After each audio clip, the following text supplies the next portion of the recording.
बिहार के विधानसभा चुनावों में अब बस कुछ ही महीनों का समय बचा है। ऐसे में तमाम सियासी दल गठबंधन के अवसर तलाश रहे हैं। जातीय समीकरण बैठाकर अब एआईएमआईएम भी बिहार में किंग मेकर बनना चाहती है। एआईएमआईएम के बिहार अध्यक्ष अख्तरुल इमान ने राष्ट्रीय जनता दल यानी कि आरजेडी और कांग्रेस के नेतृत्व वाले महागठबंधन के साथ गठबंधन करने की इच्छा जता दी है। वोटों का बिखराव नहीं होने देना चाहते। एआईएमआईएम पार्टी के बिहार अध्यक्ष अख्तरुल इमान का कहना है कि उनकी पार्टी वोटों का बिखराव रोकना चाहती है और इसके लिए उन्होंने आरजेडी नेता तेजस्वी यादव को उनके दूसरी पंक्ति के नेताओं के माध्यम से गठबंधन का प्रस्ताव भेजा है। अब फैसला उनको करना है। गठबंधन ना करने पर एमआईएम की चेतावनी।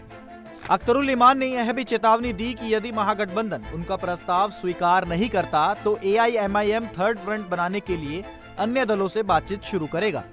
दरअसल पिछले लोकसभा चुनाव और कई राज्यों के विधानसभा चुनावों के परिणाम साफ दर्शाते हैं कि विपक्षी गठबंधन के बावजूद भी विपक्ष बीजेपी को हरा नहीं पाया था।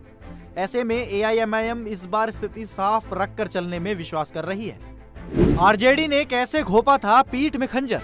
ओवैसी की पार्टी ने आरजेडी पर पीठ में खंजर घोंपने का आरोप भी लगाया है, जिसका संदर्भ 2022 में हुए एक बड़े राजनीतिक घटनाक्रम से है। 2020 के विधानसभा चुनावों में एआईएमआईएम ने सीमांचल क्षेत्र में शानदार प्रदर्शन करते हुए 5 सीटें जीती थी।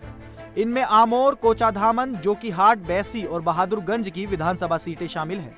लेकिन जून 2022 में एमआईएम को उस समय तगड़ा झटका लगा था जब उसके 5 में से 4 विधायक मोहम्मद इजहार असवी कोचाधामन सीट से, शहनवाज आलम जोकीहाट सीट से, सैयद रुकनुद्दीन अहमद बैसी सीट से और अंजार नईमी बहादुरगंज सीट से आरजेडी में शामिल हो गए थे। इस घटना के बाद आरजेडी विधानसभा चुनावों में सबसे बड़ी पार्टी बन गई थी। 2020 के चुनाव में कैसा था एआईएमआईएम का प्रदर्शन। 2020 में हुए विधानसभा चुनावों में एमआईएम ने सीमांचल के मुस्लिम बहुल क्षेत्र में मजबूत प्रदर्शन किया था।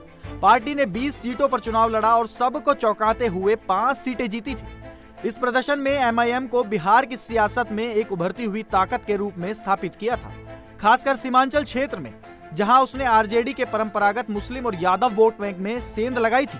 वर्तमान में अब केवल अख्तरुल इमान हैं जो कि आमोर से एमआईएम के एकमात्र विधायक हैं। आरजेडी और एआईएमआईएम के गठबंधन में कितनी संभावना है? एमआईएम के प्रस्ताव पर अभी तक आरजेडी और कांग्रेस की तरफ से कोई भी औपचारिक जवाब नहीं मिला है। महागठबंधन के भीतर पहले से ही सीटों के बंटवारे को लेकर तनाव है और ऐसे में एमआईएम की एंट्री से यह और जटिल हो सकता है। अगर एमआईएम महागठबंधन में शामिल होती है तो मुस्लिम वोट एकजुट हो सकते हैं, लेकिन यह आरजेडी और कांग्रेस के मुस्लिम वोट बैंक को भी डेंट करेगा। इस पूरी खबर पर आपका क्या सोचना है, हमें कमेंट सेक्शन में कमेंट करके जरूर बताएं और तब तक के लिए आप देखते रहिए इंडिया टीवी।